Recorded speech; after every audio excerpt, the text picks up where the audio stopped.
This happened a while back, when I was still a junior in college.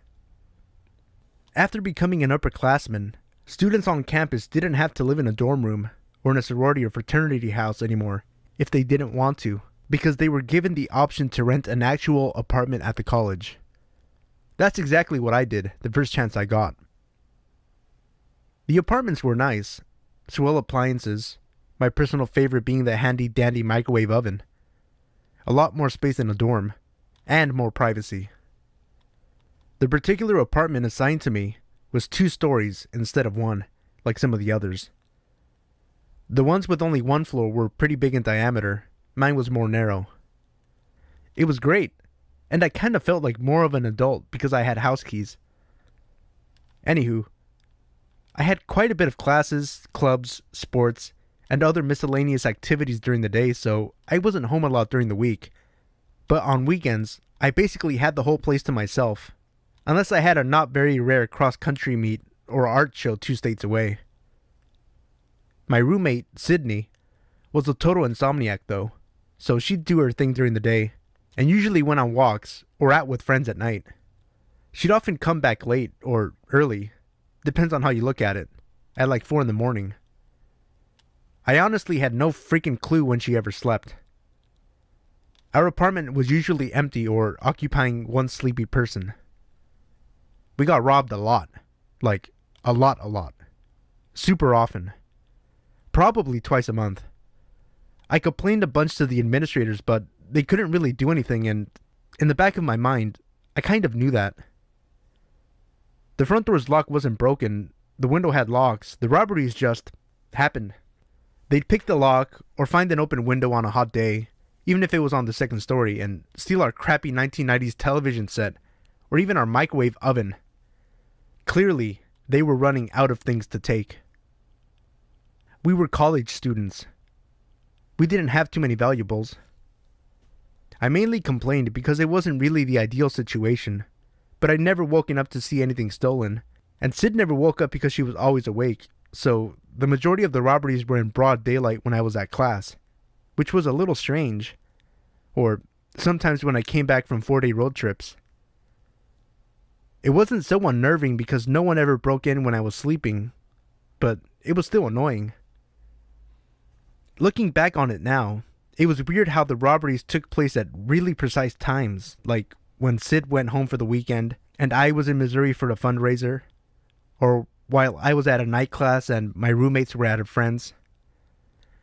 It was quite clear whoever was breaking in and stealing our shit knew our schedule to some extent because there was never an incident while either of us were there.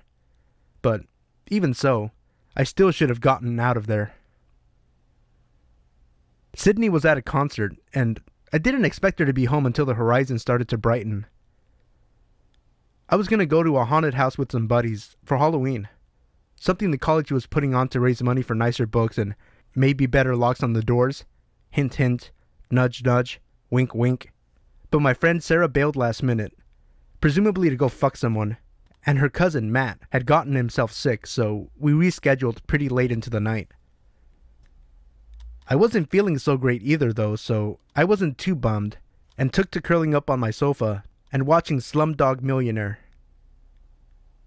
I ended up falling asleep there on the 1st floor, and awoke a few hours later when Satan was literally scraping out my uterus with a rusty knife. I retrieved some Tylenol from the bathroom and filled a glass in the kitchen. Downing the pills, I turned to go upstairs to my bedroom when I noticed my roommate standing by the fridge. I was half asleep and in pain, so I tried to say something like, "I thought you'd be home later." But it came out more like, "I thought, what?" And I gave up. Sid didn't say anything though. She just stood there, barely moving or breathing. "You okay?" I asked, sounding almost like a regular human being again, but she didn't react in any way. I shrugged and pushed past her to get to the fridge, suddenly very hungry. I took out an apple and munched on it, still chatting with her, asking how the concert was. A few times I thought I saw her nod, but it was dark and I couldn't make out her face. Okay, well, night I guess. She was still stiff as a board, unwavering as I headed up the stairs and into my room. The next morning, I woke up around noon because why not? I grabbed a bowl of cereal. Sitting down at the table, I noticed the kitchen looked different and, upon further inspection, realized our second microwave oven was missing. What the fuck? Was my first response, and after briefly talking to myself, my phone rang, scaring the absolute living shit out of me. Hey. Came Sydney's voice through the line. Sorry, I know I said I'd be home last night, but I got caught up and lost track of time. I have class in an hour. Can you come pick me up? Guys, I talked to my microwave oven thief for like 30 minutes, thinking it was my roommate.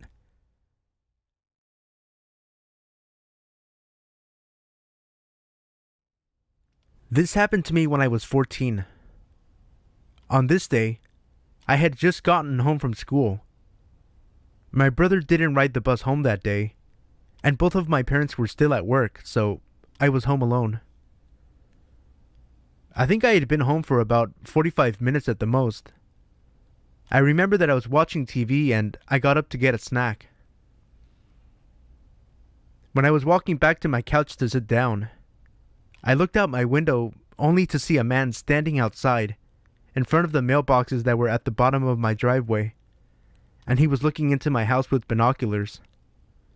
At the very least, you could say that I was scared shitless because why the fuck would someone be looking into my house with binoculars?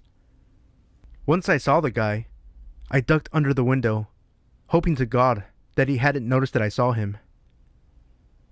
I crawled over to the phone and proceeded to call my brother.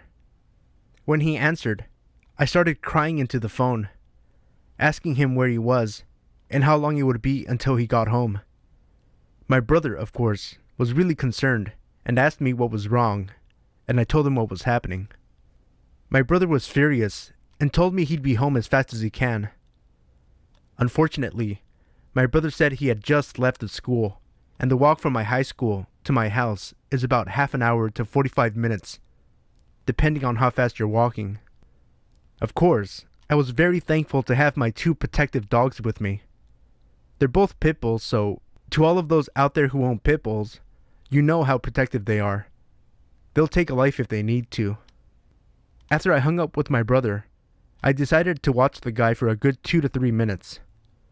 Now, you might think, why didn't you call the cops? Well, for the simple fact that this man isn't actually causing any harm to me, so I can't just call up the police station and say that a man is looking into my house with binoculars because they can't do anything.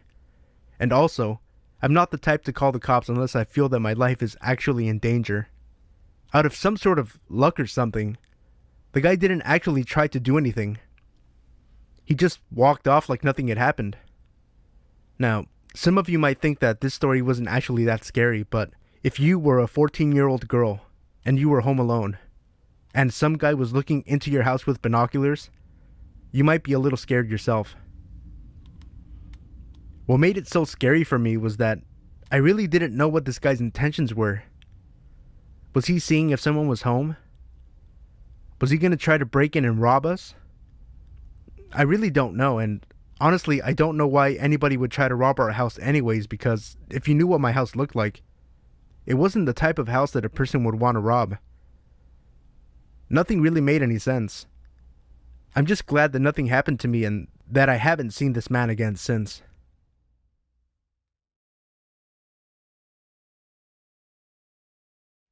I'm a girl, and at the time of this story, I was around 6 or 7 in the early 2000s.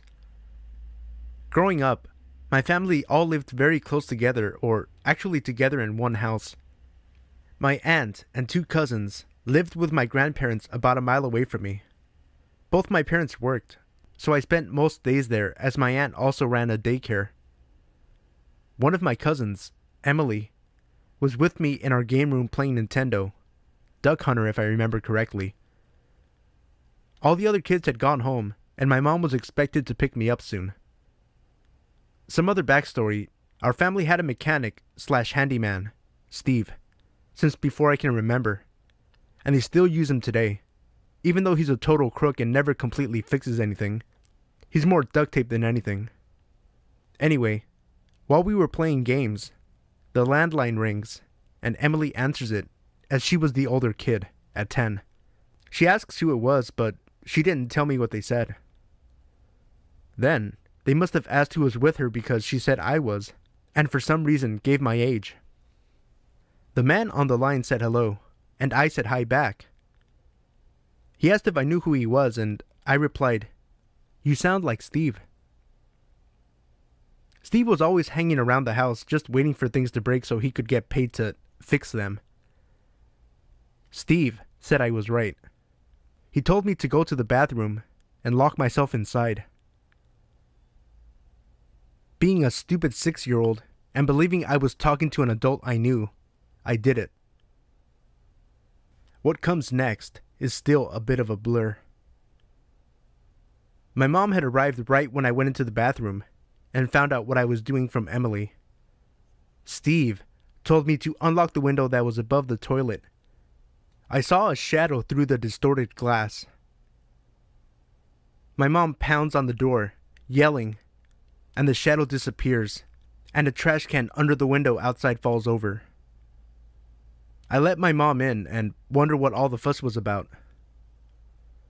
When I remembered this story years later and asked my mom about it, she told me that Steve never called and that there were several kidnappings of little girls in towns around the same time as this incident.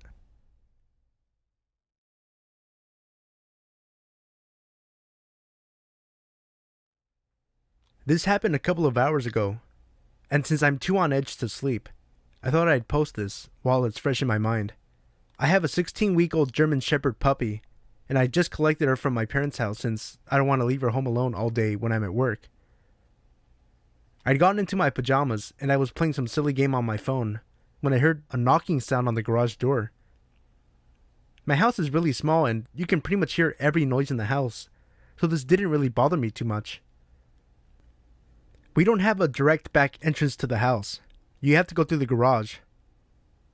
My dog went to have a sniff around the back door and came back to the living room shortly after. I just thought, being how young she is, she's scared of missing something. A couple of minutes later, I heard a tapping noise from the window of my front door. This spooked me as my dog went crazy with her barking, but because I was home alone, I didn't answer it, as it's about 8 p.m. and pitch black outside. I'm concerned, but not overly afraid, as it could have been anyone or anything, innocently enough. Then, I heard the very distinct sound of someone turning a key in the door. I'm not sure if they were turning a key or another metal object, or trying to push my keys out. I've never felt this way before, but I suddenly felt ice cold and red hot at the same time. I froze on the sofa and, like an absolute idiot, texted my mom telling her someone was trying to get into the house. I know I should have called the police, but I didn't want to make a sound. If I had, then maybe I'd have scared them, but I don't know. They definitely would have heard my dog before, who was now listening intently. She must have thought it was my boyfriend, who is currently working in London, about 3 hours away. I gather after this that they gave up and left, as it's not that late and there are people in cars nearby, though it's still a quiet street. My dad came round and checked everything, but we didn't see anything. We think they may have been checking the place out and seeing if we lock up after ourselves, or looking in to see what valuables we have. I just think they may have seen a lone girl enter her home with just a puppy, or, what I think to be more likely, saw my puppy and may have been trying to take her. They may have been seeing if I lock the door right after I get in, which I always do, or if I only do it when I leave or go to bed. A couple of hours later, I decided I should call and report it to the police because I couldn't shake that they would pick on someone more vulnerable, being unsuccessful with me. I don't know if it was someone just messing around, but it left me shaking and standing there with a hammer in my hand, waiting for someone to come through my living room door. There have been a lot of reports of people marking properties to signal whether they are easy to burgle or have a dog. Nothing has been found, but I will check again in the morning when it's brighter. I'm shaking just thinking about it.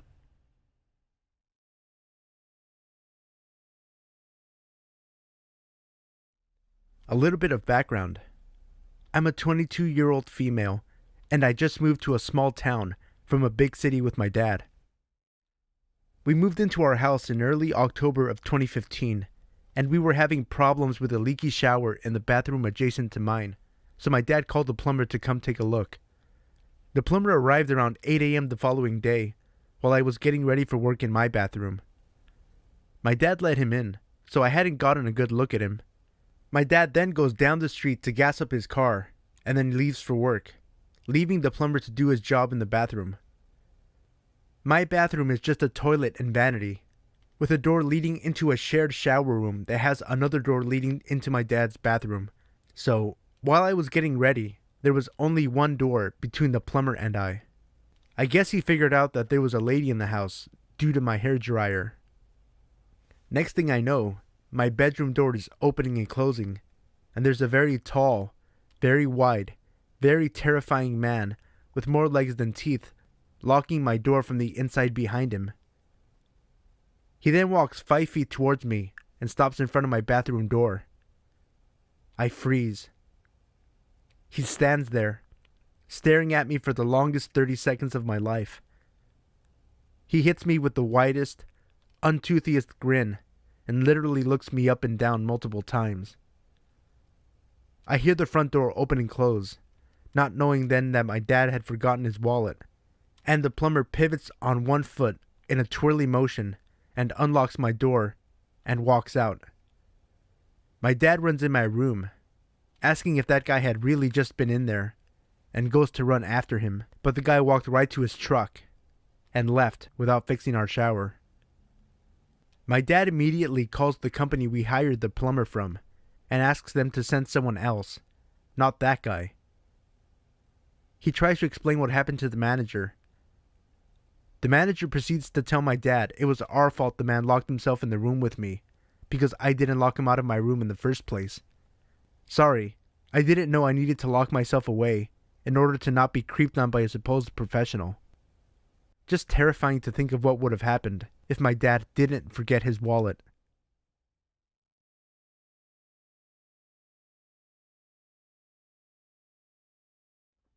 I'm sitting here shaking, on the verge of a panic attack, so I'll try and write this. I'm a country girl. I come from a small town and moved up to the large capital city in Australia to attend university at the start of the year. Being a broke-ass student that isn't getting parental support, I'm renting through my university in what is known as subsidized accommodation. Long story short, it's old units from random housing trust blocks that the local housing trust has given the university. This means I'm living with some creepy people. The guy downstairs, I know for a fact is an ex-con because he told me. And the guy across the halls from me is dealing in some serious drug shit and has police and detectives knocking on his door at all hours. I've been at this unit for about 9 months, and other than being slightly scared of my neighbors, I've not had any problems. Until now. Another guy lived across the hall from me. It's a 2-story unit block with 3 units in the top. One for me, one for the druggie, and one for this other guy. This other guy, who I learned is called Josh, is a large ethnic man, who I'd say is in his mid to late 20s. English is not his first language. I've run into him a few times while leaving and entering my unit, and he introduced himself, so I, being the friendly and naive country kid I am, greeted him back. Other than a few short greetings I've had with this man, the only major time I've had contact with him was when we were both at a bus stop and he started chatting to me. He asked what I was doing, and I said I was heading into the city to attend church. While not religious myself, I have a religious friend who had been begging me to attend church with her once. He said he wanted to come with me one day. I thought he was joking, so I laughed and said maybe one day. This was about 2 months ago now. I saw him a couple of days ago, and he asked me when I was going to take him to church.